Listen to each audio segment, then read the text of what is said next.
Bonjour, Madaris Ibn Mashish, leçon de vocabulaire pour la première année collège. L'histoire du français. Alors, dans l'introduction, la communication est le pont qui relie les personnes et permet la compréhension mutuelle, d'après Peter Schaeffer. La qualité de nos vies dépend de la qualité de notre communication, aussi dit Anthony Robbins, et ils ont tous les deux raison. Le premier moyen de communication entre personnes était les gestes et des mimes, c'est-à-dire dans la préhistoire. Et puis ensuite, les gestes et les mimes se sont développés en langue parlée puis écrite. Et puisqu'il y a beaucoup de peuples, donc il y a beaucoup de langues différentes pour ces peuples. Chacune de ces langues est constituée d'éléments individuels appelés lettres. Ces lettres sont organisées selon un ordre dit alphabétique. C'est l'alphabet. D'où vient alors la langue française? Le français est une langue romane née vers le 9e siècle d'un mélange de latin romain, de langue germanique, du grec et de francique, aussi d'autres, par exemple le celte et ainsi de suite, d'autres langues. Elle se nommait alors le François, prononcé François. À l'époque, la langue française n'était parlée que dans les régions d'Orléans, de Paris et de Senlis, et ce, par les classes sociales les plus aisées. Aujourd'hui, le français est parlé en France, en Belgique, au Canada, au Luxembourg, en Suisse et dans 51 autres pays, principalement en Afrique, comme le Maroc qui en fait une langue secondaire. L'évolution de la langue française à partir du bas latin et du latin vulgaire vers le gallo-romain fut suivie par une longue réforme par les académiciens pour la régulariser et faire passer le français classique des 16e et 17e siècles au français moderne du 18e siècle. Devant la prolifération d'emprunts lexicaux à l'anglais et à d'autres langues, notamment l'arabe aussi, le gouvernement français a décidé de prendre des mesures pour protéger l'intégrité de la langue. En 1972, la France a créé des commissions ministérielles de terminologie pour l'enrichissement du vocabulaire français. Encore la loi Toubon de 1994 vient en renfort à cette stratégie. Comment s'est construit l'alphabet français, dit-on? Le point de départ est l'alphabet étrusque, qui fut pris par les Romains pour construire un premier alphabet latin, qualifié aujourd'hui d'archaïque. Cet alphabet archaïque était composé de 20 lettres, A, B, C, D, E, F, H, I, K, L, M, N, O, P, Q, R, S, T, V et X. Il était monocaméral, c'est-à-dire qu'il ne comportait que des majuscules.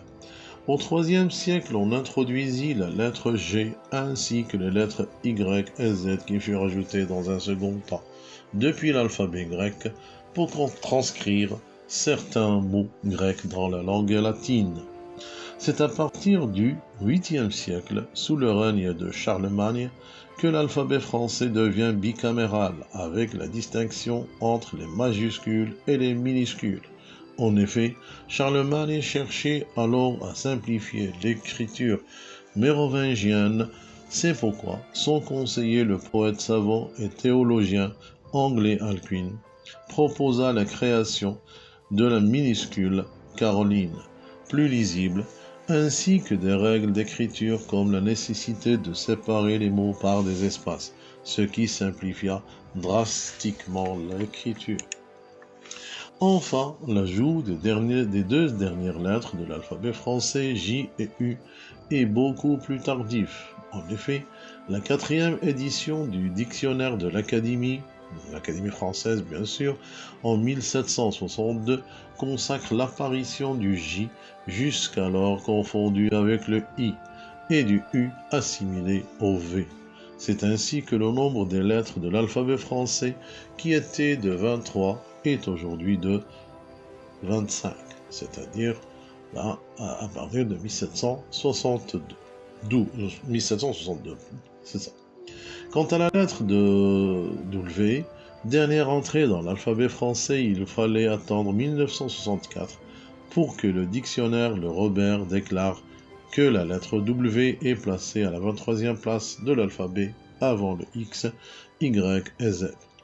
Il en donne la définition suivante: 23e lettre, 18e consonne de l'alphabet, servant à noter le son V, exemple wagon, ou le son W, exemple watt. Enfin alors, donc, la composition de l'alphabet français, comme nous le connaissons aujourd'hui. Aujourd'hui, l'alphabet français est composé au total de 26 lettres, dites fondamentales. Les voyelles sont au nombre de 6, A, E, I, O, U, Y. Les autres sont appelées consonnes et sont donc au nombre de 20, B, C, D, F, G, H, J, K, L, M, N, P, Q, R, S, T, V, W, X, Z.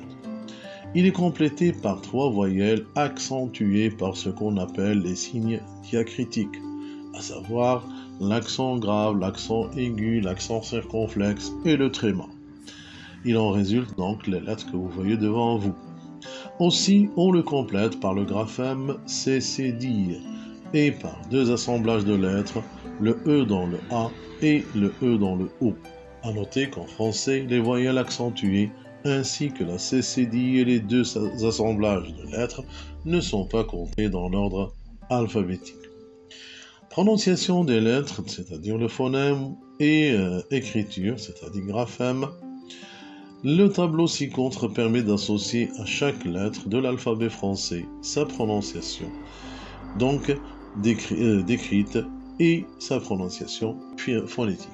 Vous avez donc devant vous la lettre, sa prononciation décrite, c'est-à-dire écrite, comment on écrit cette prononciation, si on peut dire, et la prononciation phonétique, c'est-à-dire le système d'écriture, donc du son à travers des règles bien définies phonétiquement. A, donc A décrite, c'est A. B, vous voyez un B avec un E accent aigu, et ainsi de suite. Donc voilà, merci pour votre attention et à la prochaine. Inch'Allah.